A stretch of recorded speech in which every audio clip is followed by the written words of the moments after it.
The One More Day storyline. Spider-Man's life was actually in a great place before the story. Peter Parker had gone through years of character growth that many fans genuinely loved. He wasn't the awkward high school kid anymore. He was older, married to Mary Jane, working as a teacher for a while, and finally starting to feel like an adult who had survived decades of pain and experience. The marriage between Peter and MJ had become one of the most important relationships in Marvel Comics because it gave Spider-Man emotional stability without removing the struggles that made him relatable. Then Civil War happened. Tony Stark convinced Peter to publicly reveal his identity to support the Superhuman Registration Act, which became one of the biggest moments in Marvel history. Peter literally stood in front of the world and unmasked himself on live television. At first it looked huge and exciting because the decision completely destroyed his personal life. Villains suddenly knew exactly where his family lived, and eventually Kingpin ordered a hit on him. The assassin missed Peter and hit Aunt May instead, leaving her dying in a hospital bed. Peter completely lost control emotionally after that. He hunted Kingpin down in prison and nearly beat him to death. The story pushed Peter into desperation, harder than almost any Spider-Man comic before it. After, Peter tries everything possible to save Aunt May, and that was a huge part of the story. It revolves around Peter refusing to accept Aunt May's death no matter how impossible things become. He goes everywhere looking for help. He asks superheroes, geniuses, scientists, doctors, and magical characters for solutions. Doctor Strange can't fix it. Nobody can. And MJ watches him completely unravel while trying to hold everything together. Then Mephisto finally appears. And yeah, Marvel chose literal Satan for this story. Mephisto offers Peter and MJ a deal. Aunt May lives, but their marriage disappears from existence entirely. Their history together gets erased from reality as if it never happened. Peter initially refuses, because even he realizes how horrifying the deal sounds. MJ also understands exactly what they are sacrificing. The comic tries to frame it as a tragic, emotional decision where two people give up their happiness to save someone they love. And then Peter and MJ accept the deal, and Marvel rewrites Spider-Man's life. Peter wakes up in a new timeline where he and MJ were never married. Years of stories instantly lose their emotional weight because the relationship that carried them no longer exists in the same way. Aunt May survives. Harry Osborn is mysteriously alive again. Peter's identity becomes secret once more, and Spider-Man is basically pushed backward into a younger, more classic status quo. Marvel Editorial wanted Peter to feel more like the older versions of Spider-Man that casual readers recognized. Single, struggling romantically, unlucky, and constantly restarting his life. The problem is that many fans had already grown attached to the mature version of Peter Parker.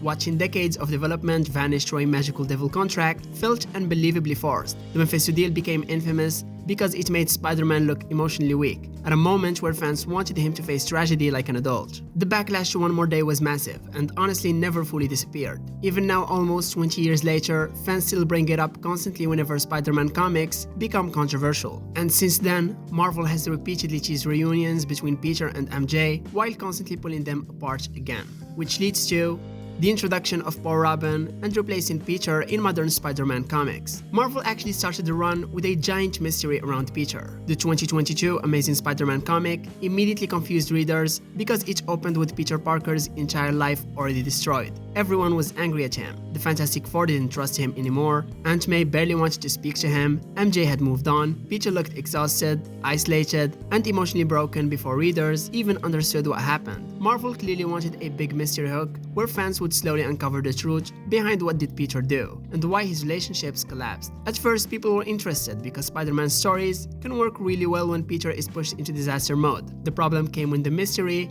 dragged on for months while Peter just kept suffering non-stop. Then Marvel finally introduced Paul. The second he appeared beside MJ, fans instantly knew things were about to get ugly. Let's get this straight. Paul immediately became one of the most hated Spider-Man characters ever. He was introduced as the guy MJ was suddenly living with after Peter disappeared into another dimension during a fight involving Benjamin Rabin. Time moved differently there, so while Peter experienced a short period trying to escape, MJ ended up trapped for years alongside Paul. During that time, the two became close and eventually built a family-like life together while taking care of two children. When Peter finally returned to normal reality expecting to reunite with MJ, he instead found her emotionally attached to another man. Fans reacted horribly to this almost immediately because the story arrived after years of Spider-Man readers already feeling feeling exhausted by Marvel constantly separating Peter and MJ. People didn't hate Paul because he was an evil villain or some mastermind manipulating everyone. They hated him because he represented another editorial roadblock, stopping Peter and MJ from being together again. Online discussions completely exploded. Memes about Paul took over Spider-Man communities. Fans started joking that Paul had somehow become more powerful than Spider-Man himself because Marvel seemed determined to keep him around no matter how angry readers became. I mean, the story just made Peter feel weak, pathetic, and constantly humiliated. Spider-Man fans can handle Peter struggling. That has always been part of the character. The problem is that this run often pushed him into straight-up humiliation territory. Peter constantly looked incompetent, emotionally desperate, broke, exhausted, and isolated, while Paul casually existed beside MJ without much resistance from the story itself. Even worse, the comic often framed Peter as the outsider intruding on MJ's new life rather than the long-time love interest readers had followed for decades. Marvel slowly started changing comics to match the movies. As the MCU became the biggest thing in entertainment, Marvel Comics slowly started feeling less like its own separate universe and more like something that sometimes existed to support the movies. Some changes were harmless at first. Personalities became more recognizable to casual audiences. Readers started noticing a pattern where comics would suddenly shift directions whenever the movies introduced something new. Star-Lord became a perfect example of this. Before the MCU, Peter Quill was rougher, more serious, and carried a heavier, military-like personality from cosmic Marvel stories like Annihilation. After the success of the Guardians of the Galaxy movies, comic Star-Lord started acting much closer to Chris Pratt's version. Similar things happened with other characters too. The Guardians became more comedic. Certain teams lineup suddenly matched the movies more closely. Fans didn't always hate these changes individually, but many readers started feeling like the comics were losing part of their own identity because they constantly bent around MCU popularity. And the X-Men and Fantastic Four situation made fans even more suspicious. Things became much worse during the years when Marvel didn't own the movie rights to the X-Men and Fantastic Four. You can notice that Marvel heavily reduced the push behind both franchises while massively promoting the Avengers and Inhumans instead. The Fantastic Four comic was even cancelled for a while, which shocked fans because they are one of Marvel's most important teams historically. Meanwhile, the Inhumans suddenly started appearing everywhere. Marvel clearly wanted them positioned as a major replacement for mutants because the X-Men movie rights were owned by Fox at the time. That's where storylines like Inhumans vs X-Men became controversial. The Terrigen Mist, which gave Inhumans powers, was literally poisoning mutants across Earth. It just felt bizarre watching Marvel push one franchise forward while another seemed intentionally held back because of corporate movie rights issues. There's also the controversy around Kamala Khan. She had already become one of Marvel's most beloved newer heroes long before the MCU adaptation. In the comics, she was an Inhuman. In the MCU, Marvel changed her into a mutant instead, likely because mutants were finally entering the cinematic universe after Disney acquired Fox. Then the comics suddenly killed Kamala during a Spider-Man storyline in a random way. She dies protecting MJ from a villain despite barely being connected to the storyline itself. Fans were immediately confused about why such an important character received such an awkward death in somebody else's comic. Then came the real issue. Marvel revived Kamala shortly afterward and officially turned her into a mutant in the comics too. So fans started worrying that comics sometimes feel secondary to the MCU. Yes, a lot of long-time comic readers still enjoy the MCU influence in certain areas because the movies brought millions of new people into Marvel. The problem appears when fans feel the comics stop evolving naturally and start reacting to film decisions too aggressively. So the issue was never about movies existing alongside comics. Marvel has always adapted things. The issue comes from moments where the comics start feeling less like their own world and more like a reflection of Hollywood branding decisions. Making Doctor Doom Iron Man. When Marvel announced infamous Iron Man, a lot of fans were immediately confused because the idea sounded surreal on paper. Doctor Doom becoming Iron Man. Not a fake version, not a temporary disguise for one issue. Victor Von Doom actually putting on armor, trying to act like a hero, and stepping into a role connected to Tony Stark after the events of Secret Wars. At that point, Doom had gone through massive changes. He had temporarily gained godlike power during Secret Wars, lost so much of his face scarring, and started questioning parts of his identity. Marvel pushed the idea that Victor genuinely wanted redemption and believed he could become something better than the tyrant he had been for decades. The concept itself was interesting because Doom had always seen himself as superior to everyone else intellectually and morally. So naturally, if he ever tried becoming a hero, he'd probably approach it with the same ego and intensity he uses as a villain. Fans felt like Doom lost part of what made him special. Doctor Doom works so well because he isn't just another evil genius in armor. Doctor Doom is theatrical, arrogant, intimidating, philosophical, evil and deeply obsessed with power, legacy, and control. He rules Latveria like a dictator while genuinely believing he knows what's better for humanity.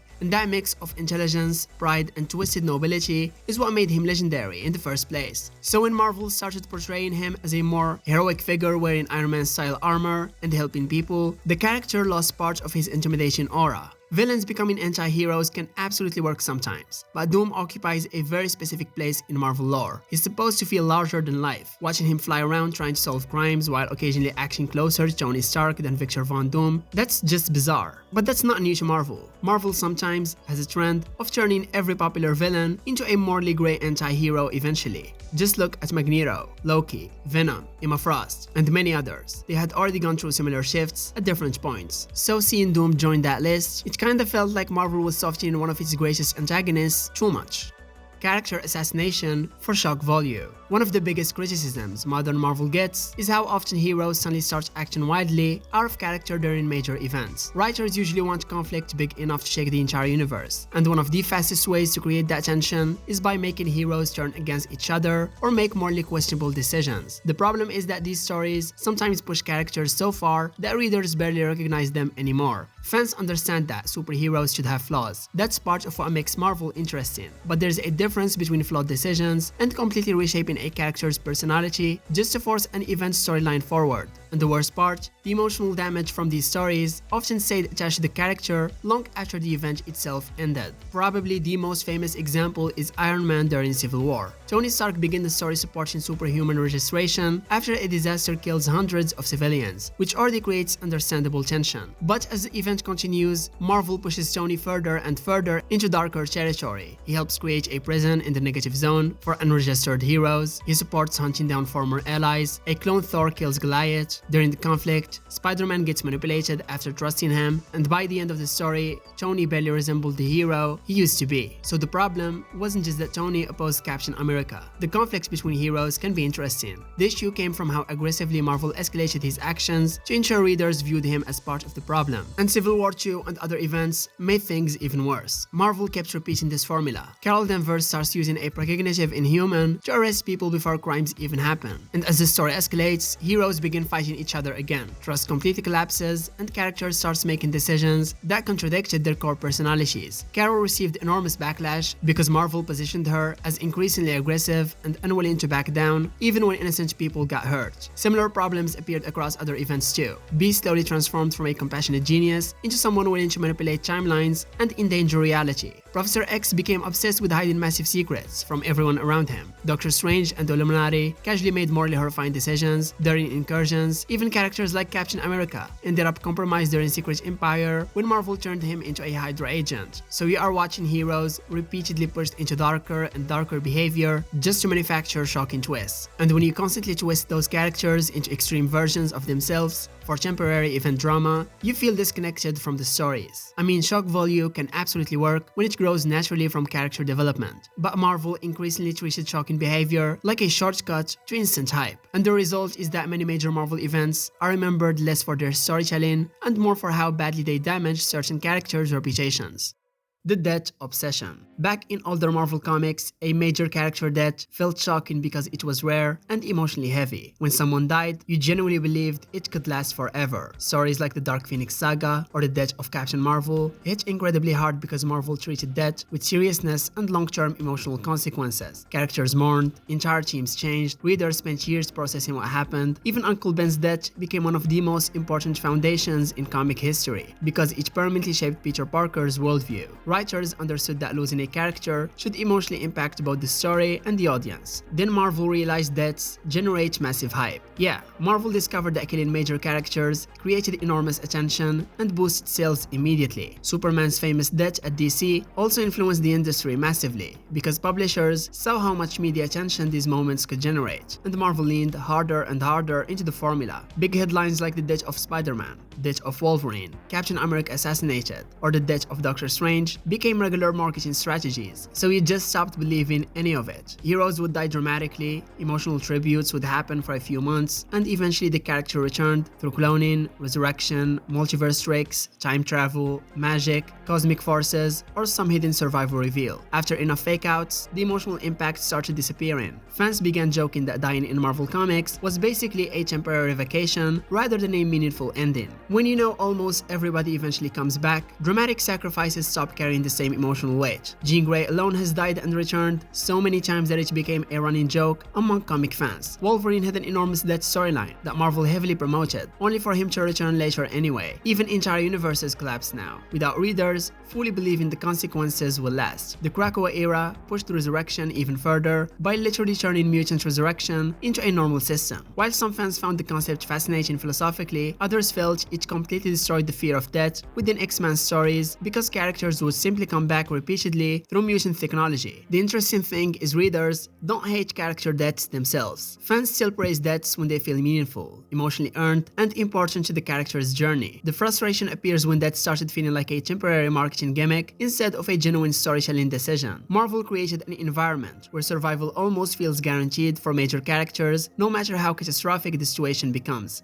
making Beast progressively evil. For decades, Beast was known as one of the most likable members of the X-Men. Hank McCoy wasn't just a smart guy. He had this unique mix of genius-level intelligence, humor, compassion, and optimism that made him stand out from other Marvel scientists. While characters like Reed Richards or Tony Stark could sometimes come across as emotionally distant or arrogant, Beast usually felt more human and approachable. He quoted literature, joked around constantly, cared deeply about his friends, and genuinely tried to use science to help people. Even after transforming into his blue furry form, he remained one of the more emotionally balanced X-Men for a long time. Fans loved that contrast. He looked monstrous on the outside, but acted warm and civilized underneath, and that image stayed attached to Beast for years. And then Marvel slowly turned him into someone who crossed every moral line. The change didn't happen overnight. Marvel gradually pushed Beast into morally questionable territory, little by little, until you suddenly realized Hank had become one of the most disturbing people in mutant history. One of the earliest major warning signs came when Beast brought the original young X-Men from the past into the present timeline. The decision was reckless and incredibly irresponsible for someone who supposedly understood science and time travel better than almost anyone. Then things kept escalating. Hank became increasingly obsessed with solving problems, no matter the ethical cost. He experimented constantly, justified dangerous actions in the name of survival, and started acting like his intelligence placed him above normal boundaries. The Krakoa era pushed this transformation even further. Beast essentially became mutant CIA leadership, taken to horrifying extremes. He created secret prisons, manipulated allies, ran surveillance operations, authorized assassinations, and treated people like tools rather than friends. At certain points, he genuinely felt closer to a villain, running a covert dictatorship, than the lovable X-Men fans remembered from older comics. And then X-Force turned Beast into a full-blown monster. The version of Beast shown in X-Force shocked a huge part of the fanbase because Marvel completely removed almost all traces of Hank's old personality. This wasn't just a morally grey scientist anymore. He became paranoid, manipulative, cruel, and completely convinced that his actions were justified because he was protecting mutant kind. Beast committed horrific acts in secret. He lied to teammates constantly. He pushed Wolverine and others into situations that crossed serious ethical lines. And one of the creepiest parts was how calm and intellectual he remained while doing all of this. Hank genuinely believed he was the smartest person in the room, and therefore the only one capable of making these impossible decisions. Readers watched a character once associated with empathy and humor slowly become someone willing to sacrifice almost anyone for what he viewed as the greater good, making Spider-Man miserable forever. Spider-Man's entire identity slowly became the guy who can't be happy. And that's one of the biggest frustrations Spider-Man fans have with modern Marvel. Peter losing Uncle Ben, struggling with money, balancing hero life with relationships, constantly carrying guilt is what made him relatable in the first place. The problem is that over time, Marvel started treating misery almost like the character's permanent status quo instead of a challenge he occasionally overcomes. Every time Peter gets close to stability, something eventually destroys it. His life resets over and over again. Other Marvel heroes were allowed to evolve naturally, while Peter constantly got dragged backward into the same lonely struggling phase again and again. The older Spider-Man comics often balanced tragedy with growth and hope. Modern ones, that balance disappeared completely. After One More Day, Spider-Man stories have repeatedly fallen into the same cycle. Peter gets hopeful for a while, readers start reconnecting emotionally, and then something crashes his life back into chaos again. Every new disaster reminds fans of One More Day, because it feels tied to the same editorial philosophy. Peter Parker works best when his life is falling apart constantly. Spider-Man comics increasingly started portraying Peter as exhausted, unlucky, incompetent, and emotionally crushed almost all the time. Meanwhile, other heroes evolve into leaders, kings, gods, billionaires, or cosmic figures, while Peter feels trapped in an endless cycle of failure. So he starts asking, why does Marvel refuse to let Spider-Man experience lasting happiness when almost every other major hero gets moments of progression? Even moments that should feel triumphant often get interrupted quickly because Marvel seems terrified that Peter becoming too stable will somehow make him less relatable.